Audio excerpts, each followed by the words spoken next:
I love that your kids go to school like right there. Well, you know what's funny? Makes me want to move to Brooklyn and have my kid go to school right there. Right there. We can just drop kick him across the street. And yet, we're always late. Every day. Oh, well, I guess we'll just stick to chores today. Well, you're kind of America's mother. From 11 years as Peg Bundy, I assume that people watched that show and felt like they knew you. Hey, Al's not moving his thimble down the path to intimacy. Gee, that's a first. What's the dumbest thing that anybody ever said to you based on your Peg character? The dumbest thing anyone said to me The based stupidest on my... assumption. Oh, wow, that's a good question.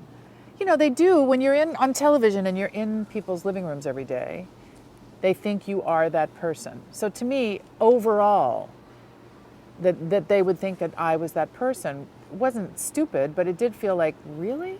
You really think I'm that person? Now, though, as Gemma, people are afraid of me. That's interesting. Now, is that good? Do you like it? No, not really. Well, you know, I don't mind it. Well, here's a detail for you. You're not taking my family anywhere. What mothering mottos would you take from each of those characters? I think from Peg, you know, she was pretty loose about her parenting skills, and I'd like to think that she, you know, would have a good time with her kids. Hey, kids, put away your stupid homework for a minute and look at Mommy. And then, you know, I think Gemma is an awesomely loyal person. I mean, she'd go to the mat for you. Gemma is the best and the worst. And Yeah. I think the genius in how it's written and how it's played is you can't tell at any given moment where she's coming from. Is this the high Gemma or the low Gemma?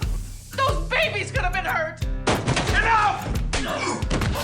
So if Gemma is the best and the worst, what's Katey's best and worst? Oh, wow, these are deep questions. Sorry. Oh, what's my best? I think I'm pretty compassionate. In my younger life, I had a lot of my own loss and suffering. I lost my parents when I was young. And so I sort of am very compassionate to others in those ways because I feel like I've been there. Okay, so if that's your best, what's your worst? I think my own self-esteem issues.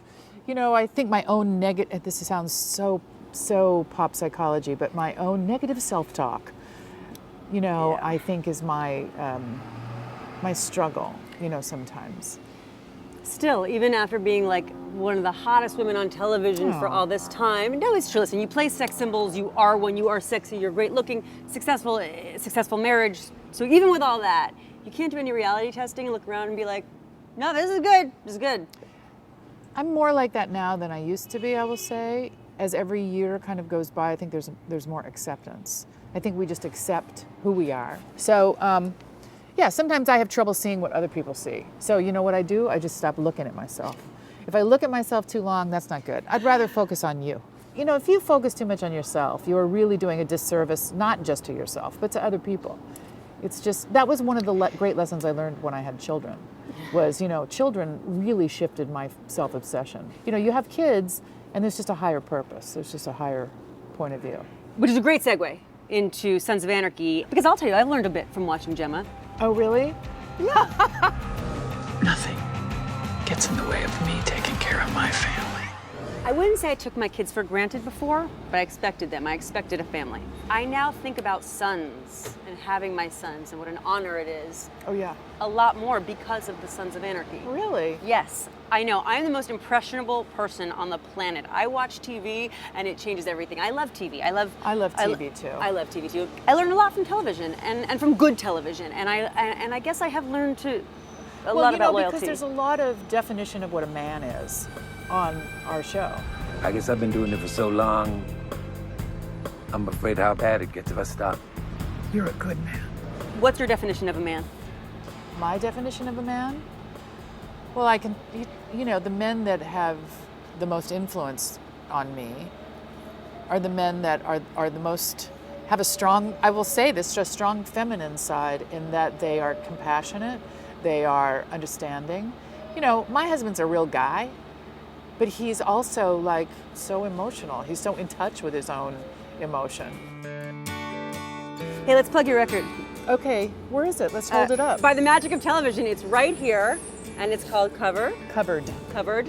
Why covers? I know you're a songwriter, Yeah. so why choose covers this time? Well, yeah, my last 2 records, I wrote most everything. So I was starting to write music. I wanted to make another record, and everything kind of sucked. I was like, you know, plus I didn't really have the time to commit to it. So I decided, because I also love to sing as much as I love to write, that I would just find really great songs to cover. You know, I kind of come from, you know, there's an old school where, you know, there were singers and then there were writers, which I like that old school of music as well. Now it seems like everybody sings and writes. So in this case, I just wanted to be the interpreter. So I like that, the interpreter. Yeah. You think you'll keep interpreting? Or do you think the next one will be all new? I'm actually trying to write during this hiatus. We'll see what comes up. But I'm really, you know, I don't want to put out something I don't really like. So we'll see if I have anything to say. I'm pretty happy right now. How great is it to say that, right? I am It is pretty really happy. I am. Oops, except Isn't that the goal? kid right there, school. And Sorry about that, baby. Language.